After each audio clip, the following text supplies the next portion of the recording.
अपने मन पर काबू कैसे पाएं?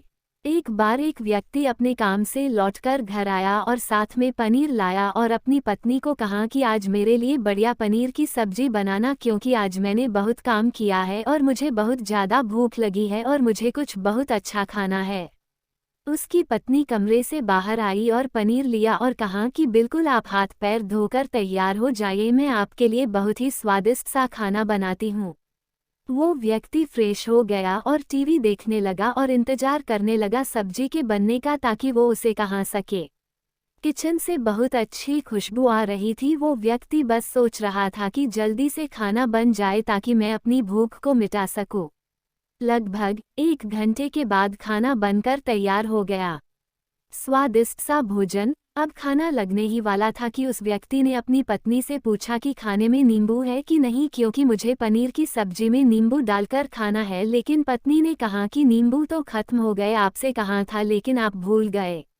व्यक्ति ने अपनी पत्नी से कहा कि रुको रुको, अभी खाना मत लगाओ, क्योंकि नींबू के बिना खाने में बिल्कुल मज़ा नहीं आएगा। तो मैं अभी गया और अभी नींबू लेकर आया। वो व्यक्ति वापस से कपड़े पहनकर तैयार हुआ और नींबू की पास वाली दुकान पर गया। जब वहां पर देखा तो नींबू नहीं थे।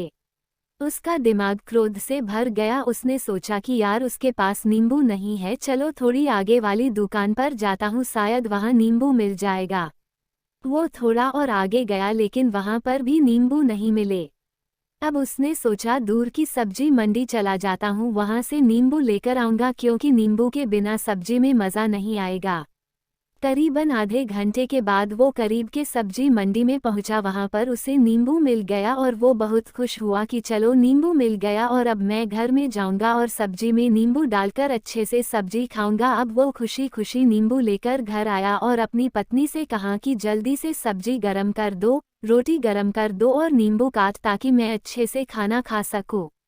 अब थाली लगाई गई, सब्जी परोसी गई और नींबू रखी गई। उसकी पत्नी सामने ही बैठी थी और वो व्यक्ति थोड़ी देर के लिए कुछ सोच में पड़ गया। उसके बाद उसने नींबू की प्लेट उठाई और दरवाजे से बाहर की ओर फेंक दी और जोर जोर से चिल्लाने लगा, मैं जीत गया, मैं जीत गया। पत्नी ये देखकर घबरा गई कि कहीं ये पागल तो नहीं हो गए, इन्होंने सारे के सारे नींबू दरवाजे से बाहर की ओर क्यों फेंक दिया। उस पत्नी ने उस व्यक्ति पर चिल्लाया और कहा कि आप पागल हो गए हैं, अभी तो इतनी देर तक नींबू के बारे में पूछ रहे थे और अभी जब नींबू घर पर ले आए और खाने बैठ गए तो आपने इन नींबुओं को दरवाजे से बाहर फेंक दिया और अब चिल्ला रहे हो कि मैं जीत गया, मैं जीत गया। पत्नी पूछी, आप किस चीज़ में जीत गए, हुआ क्या?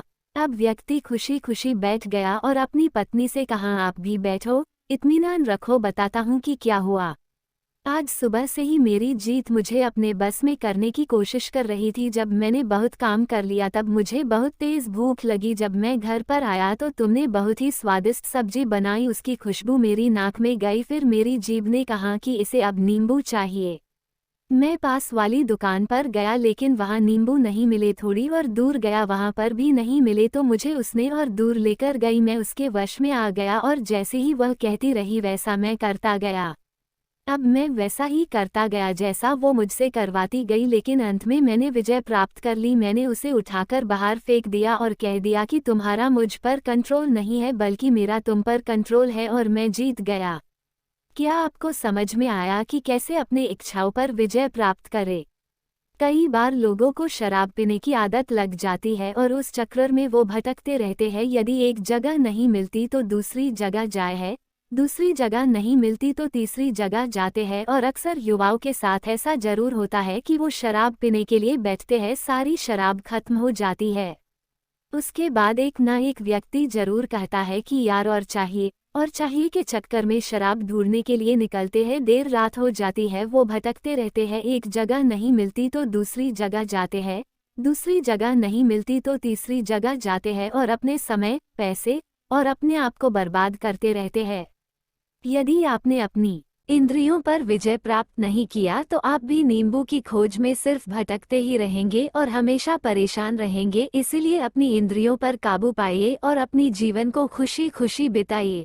आशा करता हूँ कि इस स्टोरी के माध्यम से आपको कुछ न कुछ सीख जरूर मिली होगी। अगर मिली हो तो अपने दोस्तों के साथ ज़्यादा से ज़्यादा शेयर जरूर करें। ऐसे ही